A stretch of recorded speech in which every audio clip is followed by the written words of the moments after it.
This is a true story shared by a viewer named dark30arts.usa. Thank you so much for sending in such an interesting story. MHS looks forward to receiving more stories from viewers around the world. horrorstories3s.com@gmail.com. I apologize if this story is long, but every detail is important for understanding the full context. This story happened to me when I was 25 years old, living in Las Vegas with my then husband and our 4-year-old son. Our daily routines were pretty much the same every day. My husband would leave for work at 5:30 a.m. and get home around 4 p.m. from Monday to Friday, and I was a stay-at-home mom. Typically, after he returned home from work, I would take our son to the grocery store to pick up dinner a few hours later and give him time alone to unwind. The Smith's grocery store near my house was literally less than a 2-minute drive away, and it was one of those stores with gas pumps in the parking lot. So, once a week, after grabbing groceries for dinner, I would go to the pumps to fill up my car while my son slept in the back seat. One of my regular trips to the store, which included a stop at the gas pumps, I was pumping gas when a truck pulled up to the pump on the opposite side of mine. The man quickly did whatever he came to do and drove off.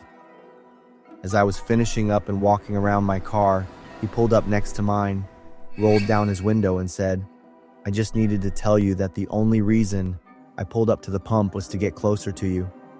I saw you and just had to tell you how beautiful I think you are." He looked like Ted Bundy on crack. I was polite and said, "I'm flattered, but I'm happily married with a son." He responded with, "I know, I just had to let you know how I felt," and started to drive off, but then stopped, backed up, rolled his window down again, and said, "By the way, if you tell your husband what I said, I'll fucking kill him," and then sped off. I was shocked and immediately got into my car, called my husband, and told him what had just happened. He told me not to drive home in case he followed me, and to just run the first light I come to, speed. And when I get pulled over, tell the officer what happened.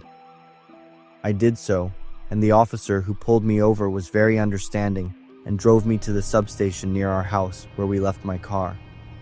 He then took my son, my groceries, and me home, and my husband went and picked up my car the next day. I thought that was the end of it, but somehow I knew it wasn't. I told my husband how disturbing it was that the guy seemed so sure of himself when he said he'd kill him, and how he responded with, "I know," when I told him I was happily married with a son. Was it possible that he already knew where I lived? How long had he been stalking me before he approached me that night? A few nights later, my husband realized we were out of cigarettes and decided to run to the store to get some. It was late, so our son was fast asleep, and I was playing on the computer. He left through the laundry room door into the garage where our cars were. Not long after he left, I heard the laundry room door open again and someone came inside. I called out to him, "Honey, what did you forget?" But I got no answer. However, I could hear someone moving around in the laundry room. I called out again, a little nervous this time. "Honey, is that you? You're freaking me out." Still no answer, and I realized that I was completely unarmed. My husband is a U.S. Marine and a federal employee, so we had an arsenal of weapons, but they were all in our master closet on the top shelf. I'd have to run past the laundry room to get to my room, so there would be no way for me to get to my gun before he got me if someone was in there. I just sat there frozen and terrified. I could feel the weight in the room as I sat in fear, waiting for him to round the corner, knowing that with my son sleeping down the hall, I'd do anything he told me to keep my baby safe.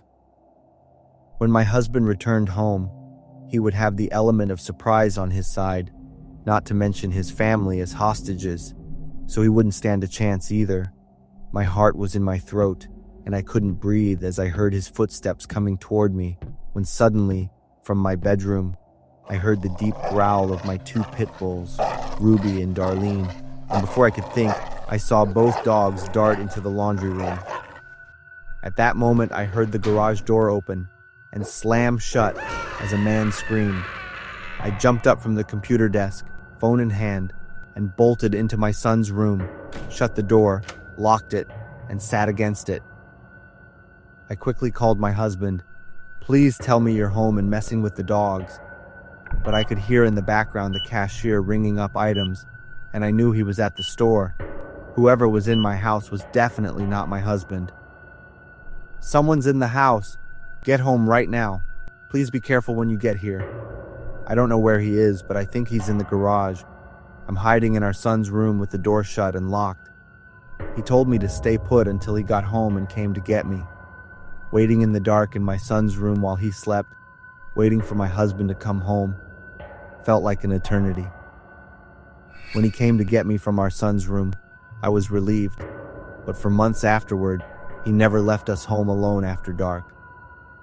I know he was just as scared as I was that the man would come back. About a year after the incident, we moved out and bought a new home.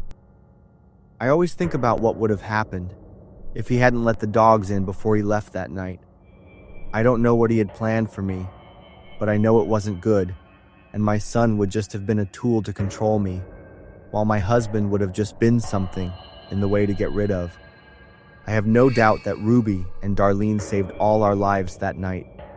Now that they've crossed the rainbow bridge from old age, and my husband and I are no longer together, and our son is grown, we all still sleep with dogs in our rooms from that night.